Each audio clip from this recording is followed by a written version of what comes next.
Hello, I'm Richard Vobes, the Bald Explorer, and this is part 2 of my walk over Sompting Hill just after Christmas. Thought for the sake of argument I may as well make two walks out of one, or rather one walk, 2 videos out. I don't know what I'm talking about, but you know what I'm getting at. Anyway, I have walked up this lovely hill. The thing is that all these hills around here have got different names, and they would have in the past have been known by those hills. Now I guess they may well be only to the farmers, but because few people work on the land, the names are recorded on maps, and unless you actually know, then you don't, clearly. Going this way is northwards. I've come from the south where I've parked my car. The sun is shining today, which is fantastic. And I'm on my way back to my car. So I'm going to go around the side of this hill and see what's there and just explore as ever. So I have just come through some sticky mud. Meanwhile, I'm going to crack on.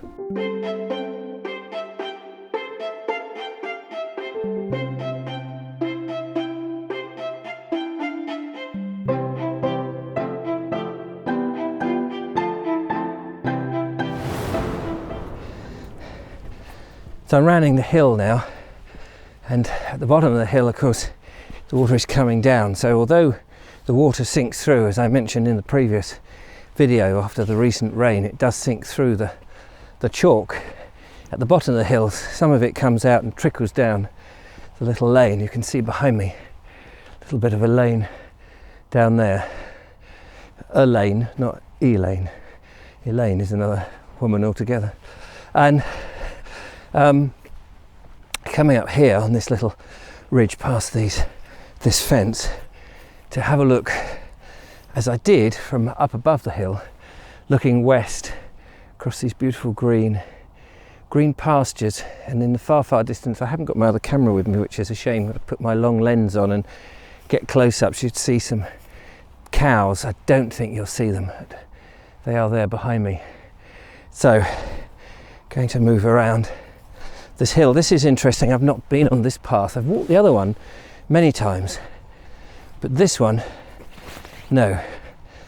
And it just takes me around the edge, really, so it shouldn't be anything particularly special. I have traipsed, as I say, over this part of the world quite well. I do enjoy it though, and you can come back many times and see it in a different light, and it is different.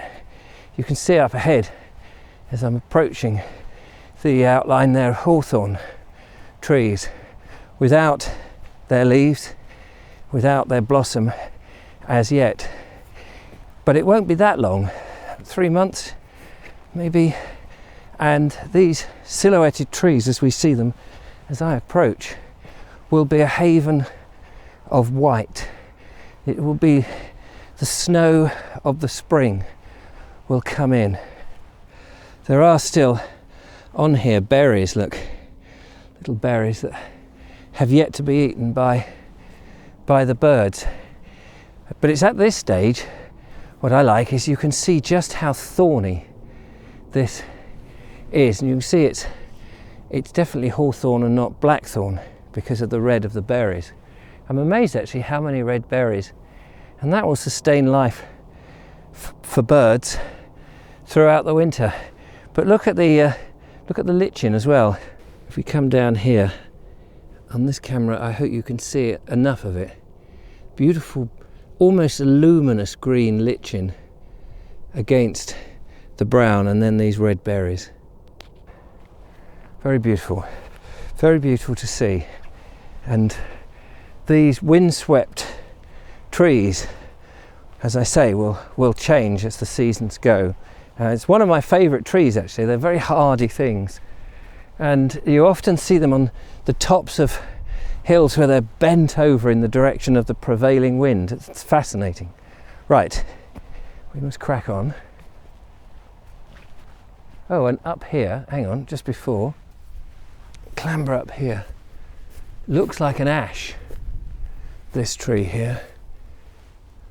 It is an ash. Let's climb up this bank. And you can tell ash trees very easily now at this time of year I mean, you can tell them from their leaves, of course. They're distinct leaves with the, I don't know what it is, 6, 8 leaves either side.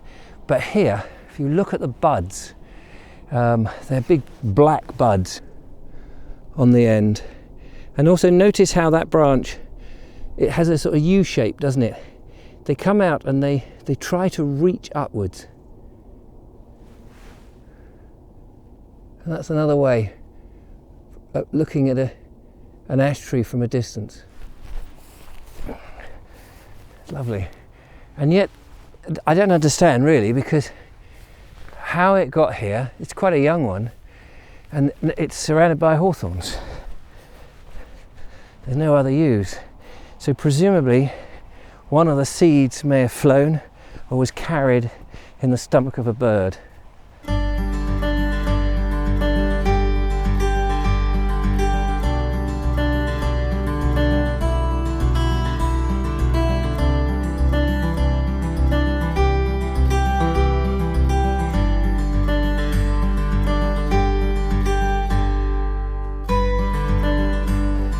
People come to my videos all the time, of course, because I put out videos every day, and I aim to do the same in 2020. Again, keep it up, looking at heritage, landscape and nature. So if this is one of the first ones you've seen, obviously you're very, very welcome. Do leave a comment. I often do repeat a few things that I say, not intentionally, just to bore the pants off everybody, but because I'm aware that there are people that are not watching everything.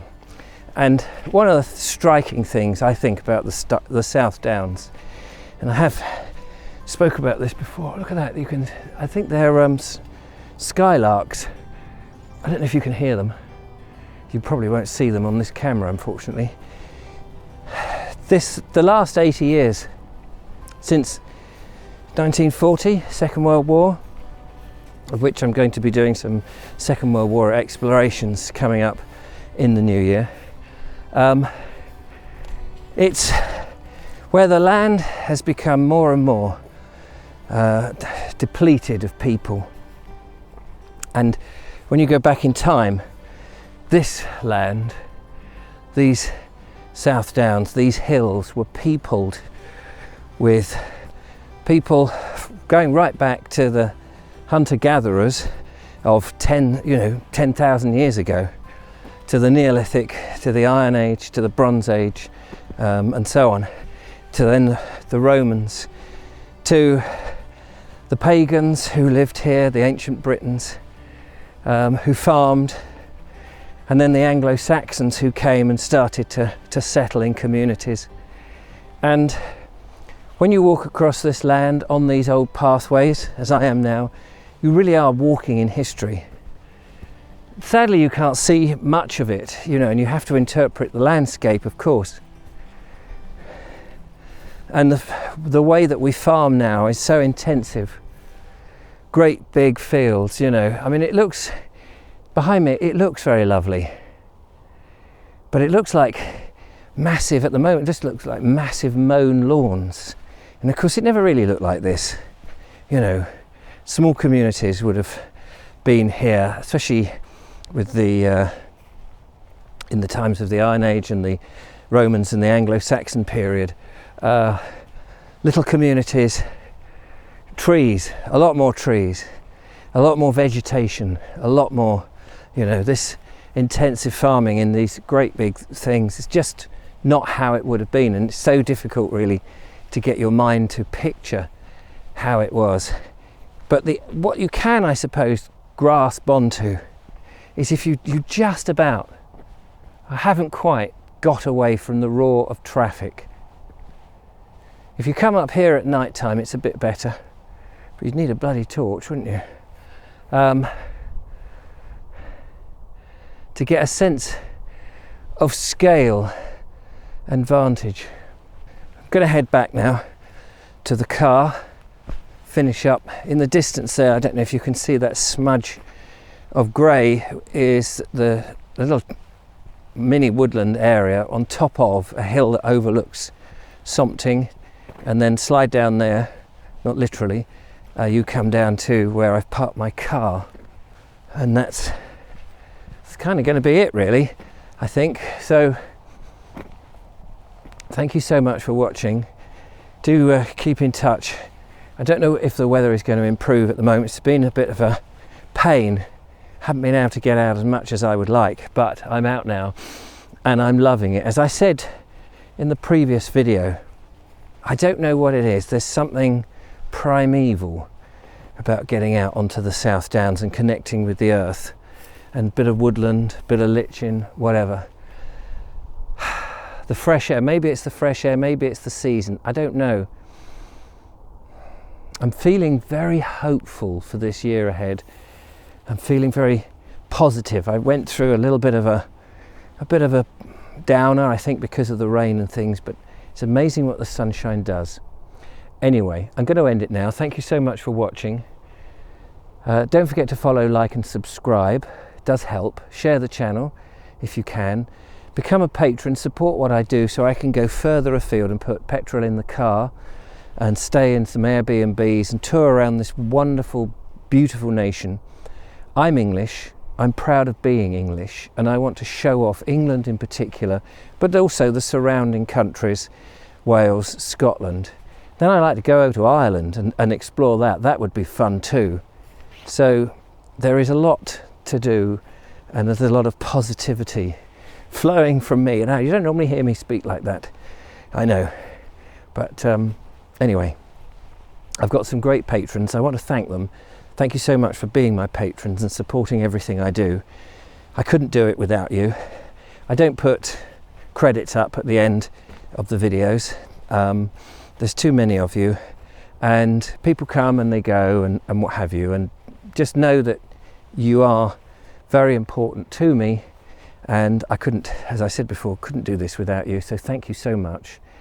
I will see you on the next one.